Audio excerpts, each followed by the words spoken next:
Bima Arya melarang sholat Id di Bogor.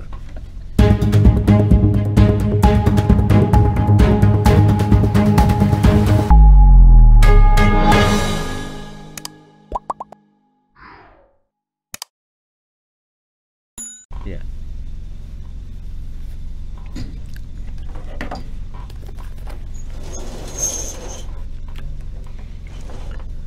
Assalamualaikum warahmatullahi wabarakatuh, sahabat. Hari ini saya mengundang Wali Kota Bogor, Kang Bima Arya, untuk bincang-bincang di studio.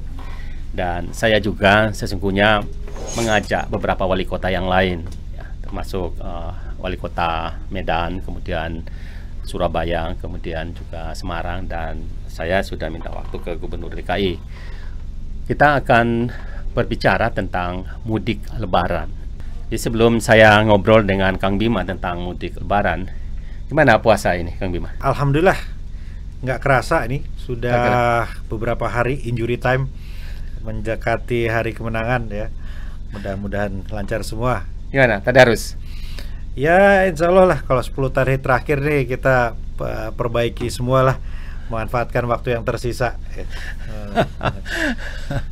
Ya memang suasana Ramadan kali ini berbeda dengan Ramadan sebelumnya ya. Kalau sebelumnya ya kita kemeriahannya luar biasa di luar, dan semoga pada tahun ini ya kemeriahannya ada pada hati kita masing-masing ya, karena kondisi COVID yang masih luar biasa. Nah, Kang Bima, ini mudik Lebaran ini menjadi perbincangan luar biasa belakangan ini ya, menjadi kontroversi yang luar biasa. Sekarang di Kota Bogor, kebijakan mudik Lebaran ini seperti apa?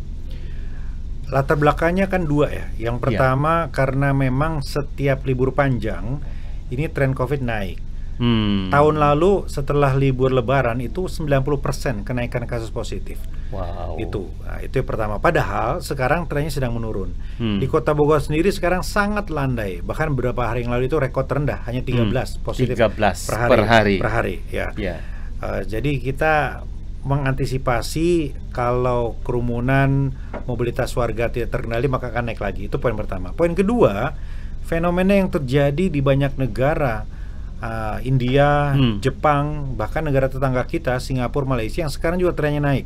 Kita tidak ingin itu terjadi, makanya kemudian dilakukan berbagai macam langkah, arahan dari pusat agar satu narasi. Jadi nggak ada yang berbeda, satu narasi. Nggak boleh ada kepala daerah yang berbeda. Artinya apa? Sudah diatur kalau di Bogor ada wilayah aglomerasi transportasi. Jadi Jakarta, Bogor, Depok, Tangerang, Bekasi. Nah, di sini boleh untuk traveling bepergian.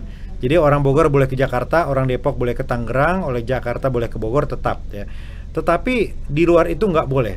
Antara tanggal 6 sampai tanggal 17 itu tidak diperbolehkan untuk keluar dari wilayah Jabodetabek kecuali beberapa alasan khusus. Satu, untuk alasan duka cita, kedua untuk urusan pekerjaan, dan ketiga untuk yang ingin melahirkan.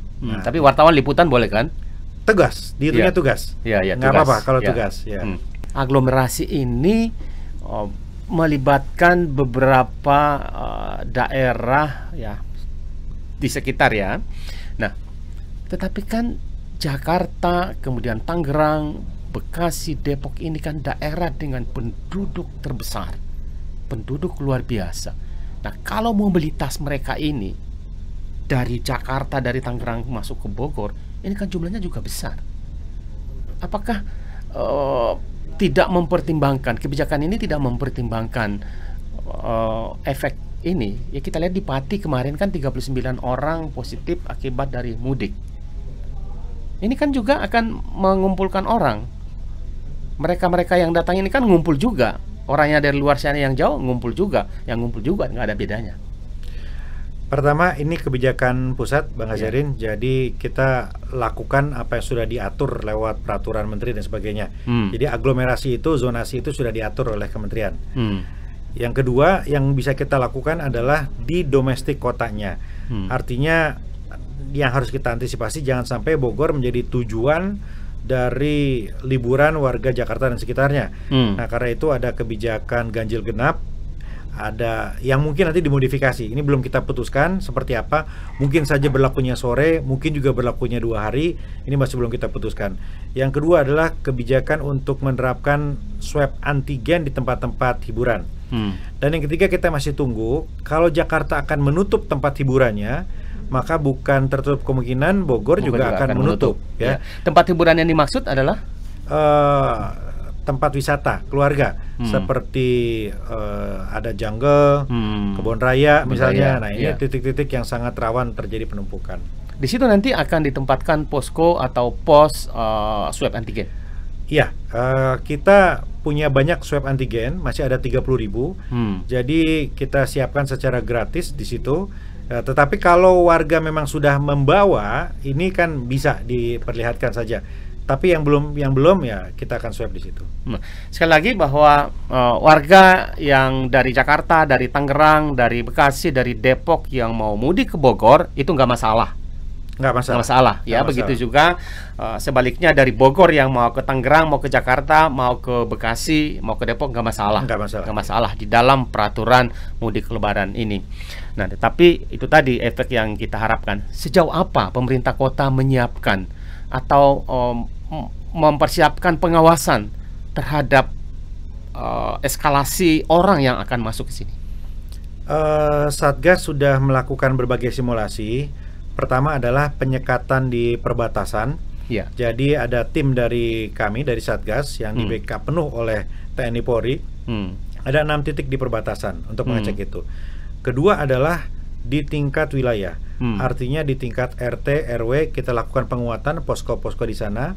Kalau ada yang lolos masuk ke Kota Bogor tanpa memiliki tujuan yang jelas, hanya mudik, maka akan diwajibkan untuk swab antigen. Secara gratis kita fasilitasi di puskesmas. Kalau kemudian terbukti positif, maka akan dievakuasi ke tempat isolasi di BPKP di Gadok. Kalau negatif, maka diminta untuk karantina mandiri di rumahnya di wilayah itu. Nah, itu langkah-langkahnya. Kemudian ada tim patroli dari Satgas ini yang terus berputar, ya, mengantisipasi kerumunan, penumpukan. Ya, hari ini kita sangat fokus di mall dan pasar karena titik-titik ini menjadi rawan menjelang Lebaran.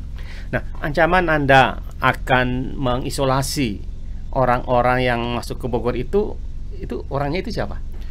Yang dari luar, yang saya sampaikan tadi. Kalau Jabodetabek kan nggak masalah. Tapi tiba-tiba orang dari Sukabumi, Cianjur, kan dari nanti Bandung, kita lihat KTP-nya. Ya? Dari Bandung, begitu KTP-nya di luar Jabodetabek, kita minta swab antigen.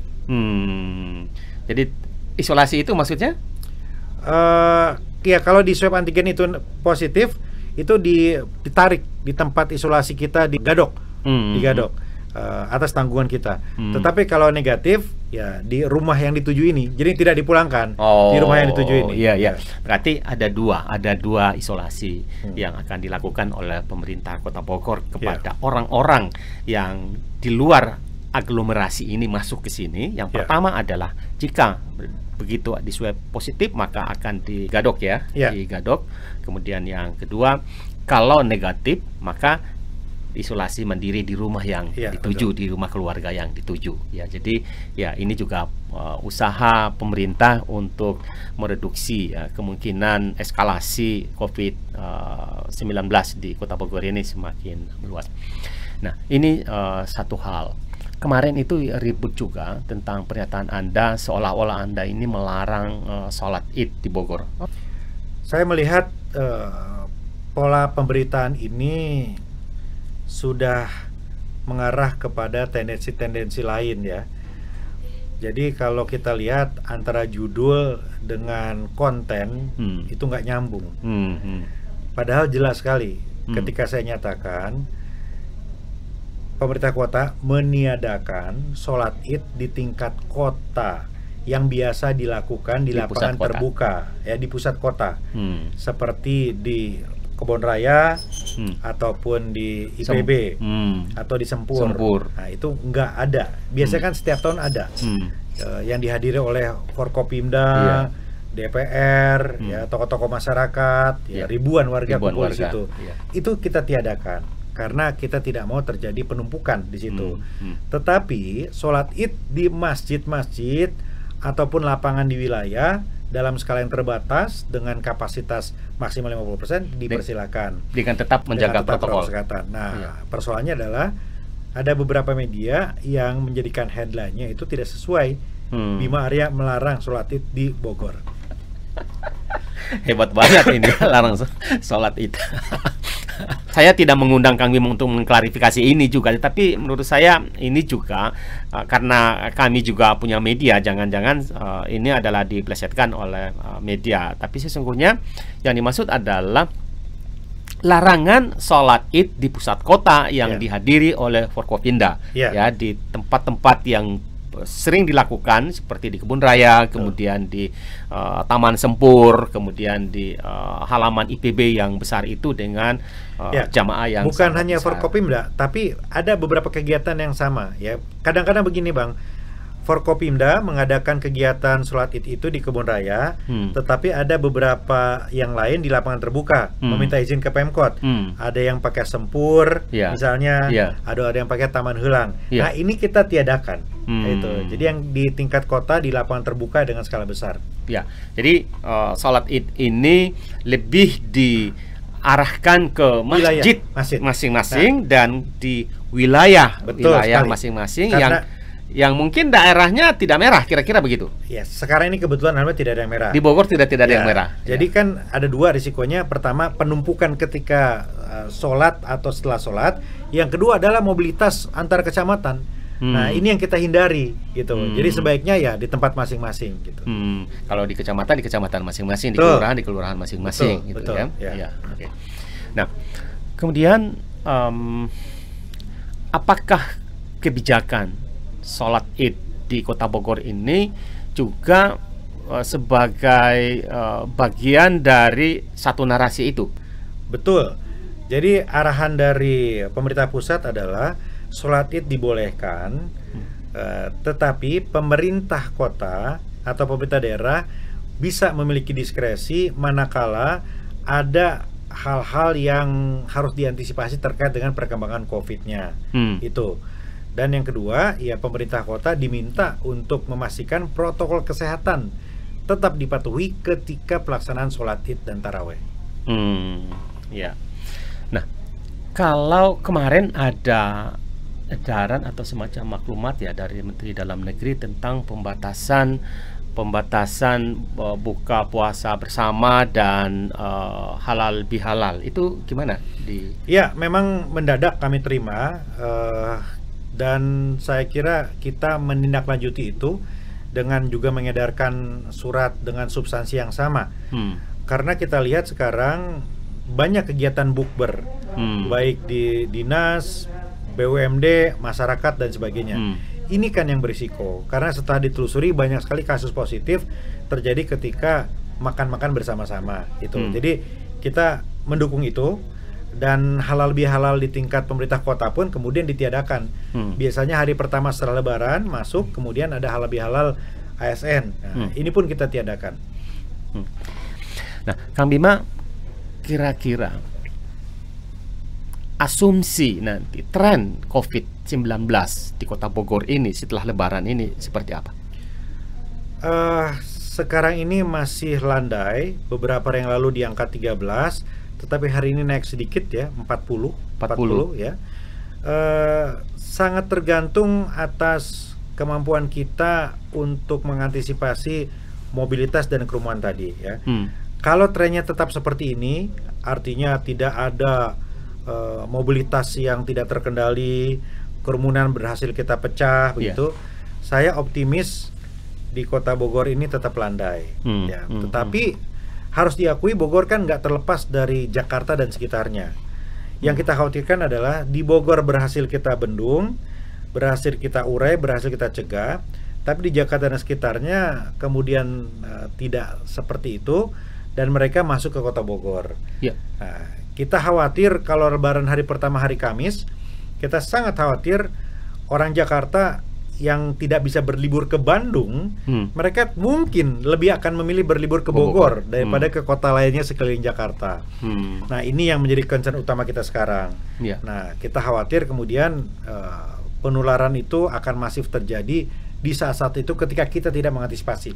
Makanya muncul wacana ganjil genap diberlakukan atau menutup tempat-tempat wisata. Kapan ganjil genap itu? Kapan kira-kira? Ya nanti ya, sekarang sedang kita kaji dulu, tapi sangat terbuka kemungkinan kita akan menerapkan kebijakan itu apabila kita membaca tren itu ada. Tren nanti masuk ke kota Bogor di akhir minggu di masa libur Lebaran. Ya, itu kan pernah diterapkan ya di kota Bogor ganjil genap itu, dan hasilnya juga relatif baik ya. Nah, tadi Jakarta kemudian daerah Tangerang, Depok, ini kan daerah-daerah dengan eskalasi pandemi yang luar biasa besar dan sangat menakutkan sekali. Dan itu nanti masyarakat dari situ yang akan mudik ya, sebagiannya akan mudik ke Bogor, terutama mereka yang punya keluarga di Bogor yang berwisata ke Bogor.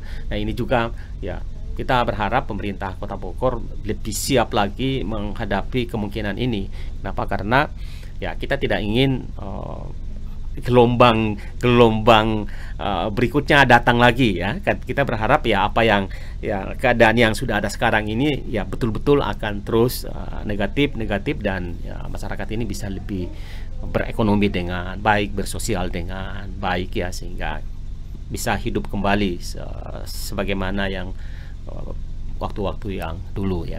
Terima kasih Kang Bima sudah datang di studio ini, dan saya nanti akan berbicara juga dengan teman-teman wali kota yang lain bagaimana penerapan kebijakan mudik dan kebijakan sholat Id di kota masing-masing.